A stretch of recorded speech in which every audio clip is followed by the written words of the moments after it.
JPSC का परिणाम आया है। लगातार आप कई अभ्यर्थियों के सफलता की कहानी सुन रहे हैं।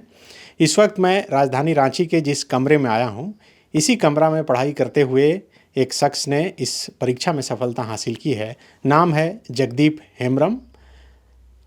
जामताड़ा ज़िला के नाला के रहने वाले हैं और रांची के कांटा टोली के इलाके में आप देखिए कि ये छोटा सा कमरा 9 बाय 9 या 10 बाय 10 का कमरा होगा और यहीं पर रहते हुए पढ़ाई करते हुए इन्होंने रीजनल लैंग्वेज संथाली से इस परीक्षा में सफलता हासिल की है।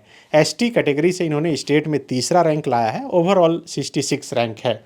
जगदीप, बहुत बधाई आपको। बहुत बहुत धन्यवाद सनी भैया, आपको भी और आपके पूरे चैनल के माध्यम से सारे लोगों को धन्यवाद। देखते हैं फॉलो। जी बिल्कुल, मैं फॉलोअप का दर्शक तब से था जब आपका करीब करीब 800 साढ़े 900 फॉलोवर थे, तब से मैं फॉलोअप से जुड़ा हूँ। जन्म से देख रहे हैं। जी। तो जामताड़ा के रहने वाले हैं और पढ़ाई लिखाई कहाँ से हुई, कैसे हुई, उसके बारे में बताइए। जी, मेरी प्रारंभिक जो पढ़ाई है वो बेवा मिशन से हुई है, वो जामताड़ा में ही है। उसके बाद मैंने हाई स्कूल था इंटर की पढ़ाई सेंट जॉन्स स्कूल रांची से की है। फिर ग्रेजुएशन तथा पोस्ट ग्रेजुएशन की पढ़ाई संजय जेवियर्स कॉलेज रांची से की है। फिर उसके बाद मैंने नेट एग्ज़ाम पास किया, फिर जेआरएफ भी पास किया। अब मैं रांची विश्वविद्यालय से पीएचडी कर रहा हूँ। अच्छा, पीएचडी कर रहे हैं। जी सर। पीएचडी का क्या है, थीसिस का सर? मेरा जो टॉपिक है पीएचडी का वो है ब्रिटिश कालीन झारखंड में गैर विनियमन क्षेत्र, एक ऐतिहासिक अध्ययन। अच्छा जी। तो मतलब अभी जिसको लेकर चर्चा और ये प्रदेश में, उस पर आप अध्ययन कर रहे हैं। बेसिकली इसको कहा जाए ये 5th शेड्यूल का जो बैकग्राउंड था वो है। जी। मतलब पेशा वगैरह और 5th शेड्यूल का जो इलाका है उसको लेकर जो एक लड़ाई भी चल रही है, उसी पर रिसर्च कर रहे हैं। जी जी। जेपीएससी में जब हुआ आपका और फिर इंटरव्यू में जब गए तो क्या कुछ सवाल पूछे गए आपसे? इंटरव्यू जो है वो 20 से 25 मिनट तक चला। 25 मिनट तक चला। जी। मेरे हॉबी से रिलेटेड क्वेश्चन था और बाकी मेरे सब्जेक्ट एरिया थे उससे रिलेटेड क्वेश्चन था। अच्छा। जैसे मैंने अपने हॉबीज़ बताया था कि मुझे भ्रमण करना पसंद है। हाँ।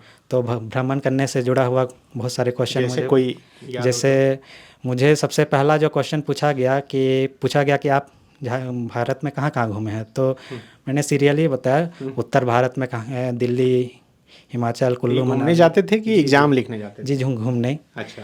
फिर पश्चिम भारत की बात करें तो मैंने गोवा, मुंबई ये सब जगह भी घूमा हुआ है। फिर दक्षिण भारत में रामेश्वरम, वेलांकनी, कोडाईकनाल इत्यादि जगह घूमा है। फिर पूरे पूर्वी भारत में कलकत्ता, पुरी आदि जगह। फिर नॉर्थ ईस्ट में भी मैंने कुछ कुछ स्थानों पर भ्रमण किया है। तो जो सबसे पहला क्वेश्चन मुझे पूछा गया वो था कि आप रामेश्वरम में शिव मंदिर गए हैं? तो मैंने कहा जी मैं गया हुआ हूँ। तो मैम ने पूछा, अजिता मैडम का बोर्ड में था मेरा। अच्छा। जी। तो उन्होंने मुझे सबसे पहला क्वेश्चन पूछा कि वहाँ घुसने से पहले कौन सा एक रिचुअल होता है, क्या आप हमें बता सकते हैं? तो मैंने कहा कि मैम वो जल अभिषेक होता है। तो फिर उन्होंने बताया कि अगला क्वेश्चन पूछा कि वहाँ आप बता सकते हैं कितने कुंड है? तो कितने कुंड है वो तो मुझे एग्जैक्ट याद नहीं था। फिर बाद में बोर्ड मेंबर्स ने ही मुझे कहा कि वो 21 कुंड है। फिर मैंने बोर्ड मेंबर्स का शुक्रिया अदा किया। फिर अगला क्वेश्चन जो था उन्होंने पूछा कि जो रामेश्वरम जो मंदिर है कि उनकी स्थापना किसने की थी? मैंने कहा आदि शंकराचार्य गुरु ने।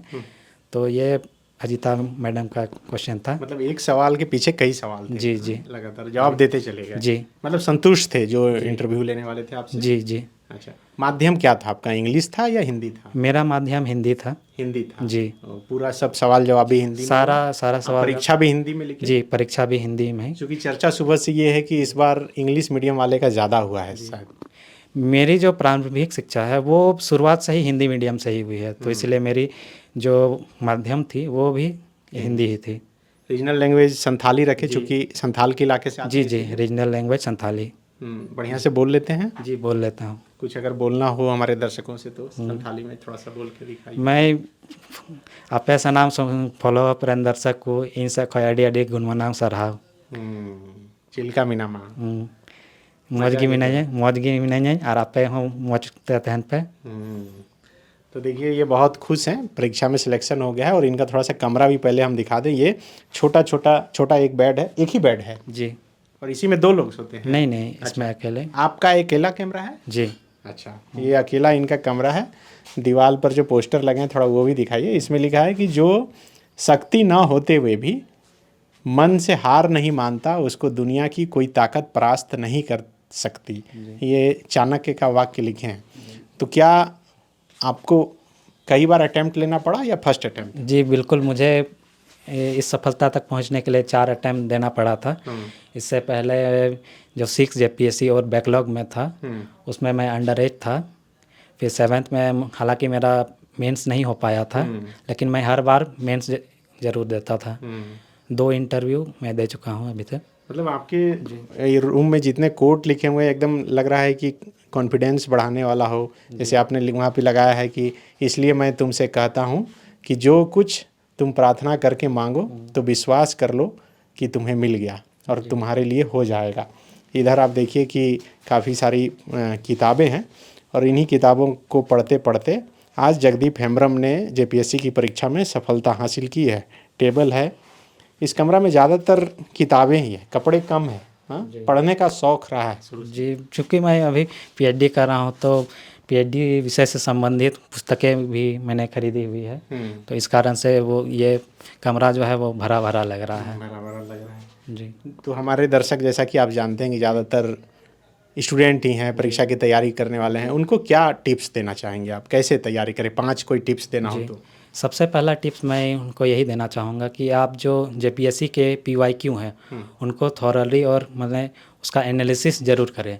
एनालिसिस करने से आपको क्या पता चलेगा, आपको सब्जेक्ट एरिया के बारे में पता चलेगा कि किस सब्जेक्ट में से सबसे ज़्यादा क्वेश्चन आते हैं। जैसे अगर हम लोग हिस्ट्री की बात करी जाए तो हिस्ट्री में सिंधु घाटी सभ्यता से हर साल क्वेश्चन रहते हैं। फिर झारखंड के विद्रोह से हर साल क्वेश्चन रहते हैं। फिर उसके बाद आप देखें तो मौर्य एम्पायर से रहते हैं। मौर्य में विशेषकर अशोक से रहते हैं। बुद्धिज़्म जैनिज़्म से रहते हैं। ये सारे कुछ एरिया हैं। फिर गवर्नर जनरल से भी क्वेश्चन रहते हैं। फिर अगर हम लोग ये ज्योग्राफी की बात करें तो ज्योग्राफी में फिजिकल ज्योग्राफी में हर साल जैसे नदी नाले पहाड़ पर्वत ये सारे एरिया से हमेशा क्वेश्चन रहते हैं। और पॉलिटी की बात की जाए तो जो स्थानीय स्वशासन है उससे हमेशा 2 क्वेश्चन रहते हैं। स्थानीय स्वशासन में नगर पालिका हो गया, पंचायत हो गया, ये सारे राष्ट्रपति हो गया, इन सारे एरिया से हर साल क्वेश्चन रहते हैं। अगर मैंने ईमानदारी से कहूँ, अगर कोई इन्हीं सारे टॉपिक को लेकर के अगर अपनी तैयारी करे तो वो आराम से प्रीलिम्स परीक्षा तो निकाल लेंगे। जी, तो यही सब आप पढ़ाई किए, सेल्फ स्टडी किए? जी, सेल्फ स्टडी किए थे। आंसर राइटिंग के लिए मैंने कुछ कोचिंगों का सहारा लिया। ऑनलाइन वगैरह भी पढ़ाई किए होंगे? जी, यूट्यूब का मैं सहारा लेता था। जी। घर कितने दिन में जाते थे? घर तो मुझे एग्जैक्ट याद नहीं है, लेकिन 4-5 महीने में एक बार जाता था। जी। नाला में कहाँ के रहने वाले हैं? नाला ब्लॉक में बिंदापाथर हम लोग का थाना पड़ता है, उसमें माधवा गांव है, तो माधवा गांव से मैं पढ़ता हूँ। कुछ दर्शक ने ये सवाल भेजा है कि किसी भी कैंडिडेट का इंटरव्यू करें तो ये सवाल ज़रूर पूछें। उन्होंने लिखा है कि strategy for preparation, time management and study material. तो कैसे एक स्ट्रेटेजी बनाते थे तैयारी के लिए, टाइम मैनेजमेंट कैसे शेड्यूल करते थे और स्टडी मटेरियल क्या क्या, वो तो आप बताइए। जी, जैसे स्ट्रेटजी की बात करें तो सबसे पहले आपको सिलेबस अच्छे से देख लेना है। इस सिलेबस देख लेना है, फिर पीवाईक्यू देख लेना है। तो आपको इन दोनों को मैंने अच्छे से ही विश्लेषण करने के बाद ही पता चल जाएगा कि मैंने मुझे पढ़ना या तैयारी किस एरिया से करना है। और जेपीएससी की अगर एक परीक्षा की बात की जाए मुख्य परीक्षा की विशेषकर, तो मुख्य परीक्षा में ये पैटर्न देखा गया है कि मैंने जो पीवाईक्यू है, पीवाईक्यू से जुड़े हुए ही क्वेश्चन हर साल आते हैं। अच्छा। तो इसीलिए पीवाईक्यू तो मस्ट है उनका तैयारी। पीवाईक्यू मतलब प्रीवियस ईयर क्वेश्चन। अच्छा। जी, पिछले साल के क्वेश्चन। तो इनका तैयारी तो विशेष रूप से करना ही चाहिए। मतलब और इसके अलावा आप उत्तर लेखन पर ध्यान दीजिए, क्योंकि जो आपका रैंक निर्धारित करता है वो मेंस का मार्क्स ही निर्धारित करता है। और इसके लिए कोशिश कीजिए कि हमेशा 1 पेज 2 पेज या जैसा भी आप तैयारी करते हैं आप आंसर राइटिंग करते रहिए। तो आप कौन सा सेवा चुने थे? जी, मेरा पहला सेवा जो था वो पुलिस सेवा था, लेकिन कुछ मेडिकल इश्यूज़ के कारण मुझे प्रशासनिक सेवा मिला है। प्रशासनिक सेवा मतलब वीडियो बनेंगे? जी जी। दूसरा इनका सवाल है कि how JPSC is difference from UPSC. जो कॉन्टेक्स्ट है उनका ये है कि प्रिपरेशन स्ट्रेटजी क्वेश्चन पैटर्न और आंसर राइटिंग, इन सब को उदाहरण देते हुए। जी, अगर दोनों एग्ज़ाम की बात की जाए कि तो दोनों एग्ज़ाम का पैटर्न और सिलेबस काफ़ी अलग है, लेकिन हालांकि कुछ कुछ एरियाज़ है जिसमें दोनों एक दूसरे से सिमिलर हैं। तो अगर जैसे जेपीएससी की अगर आप तैयारी कर रहे हैं तो जेपीएससी में आपको लंबे लंबे आंसर भी लिखने पड़ते हैं और वहीं यूपीएससी की बात की जाए तो यूपीएससी में आपको 150 शब्दों में अपना आंसर को कंसाइज करके लिखना होता है। तो इसलिए थोड़ा सा पैटर्न दोनों में अलग है, लेकिन अगर आप सही तरीके से और सही फोकस के साथ करेंगे तो दोनों एग्ज़ाम आपके लिए ईजी ही है। ईजी हो जाएगा। जी। तो एक तीसरा और आखिरी सवाल इनका है कि how to get proper guidance from scratch for beginner. जी, ये है सॉरी। इनका। अच्छा, मतलब बिगनर्स के लिए जो प्रॉपर गाइडेंस है, जो खास करके जो शुरुआत कर रहे हैं जी, जी। उनके लिए। तो बिगिनर्स के लिए मैं यही सबसे पहला सुझाव देना चाहूँगा कि पीवाईक्यू देखिए, फिर पीवाईक्यू के बाद आप एनसीईआरटी की किताबें देखिए 11 और 12 की, क्योंकि 11 और 12 की जो ज्योग्राफी की पुस्तक है सारे क्वेश्चन इन्हीं को 2 बुक से ही आती हैं। और इकोनॉमिक्स में भी आप 11-12 की एनसीईआरटी ही ज़रूरी है। तो इसके बाद आप पढ़ाई जारी रखेंगे कि रुक जाएगा? जी, इसके बाद मेरी पढ़ाई तो जारी है, फ़िलहाल पीएचडी जारी है। कब तक ये कंप्लीट हो जाएगा?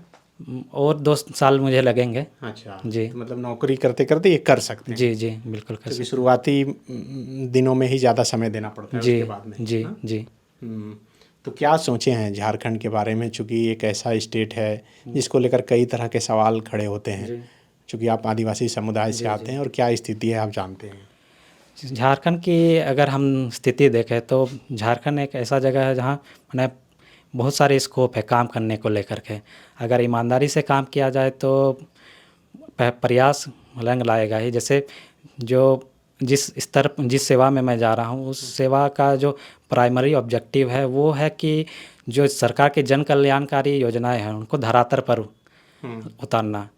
तो अगर जितने भी प्रशासनिक अधिकारी हैं जो ब्लॉक स्तर के हैं वो अपने कार्य को ईमानदारी पूर्वक करें तो सरकार की हर योजनाएं जो है वो धरातल पे आएगी है और निश्चित तौर पे आएगी।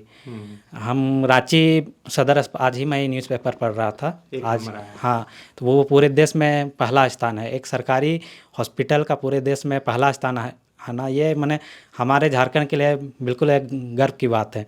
अगर इसी तरह के मोटिवेशन के साथ हमारे अधिकारी अगर काम करें या जो नए अधिकारी बनने वाले हैं वो काम करें तो निश्चित तौर पर जो हमारा झारखंड पिछड़ा हुआ माना जाता है ये किसी न किसी समय पे पहला नंबर पे ज़रूर आएगा। घर परिवार में कौन है, क्या करते हैं?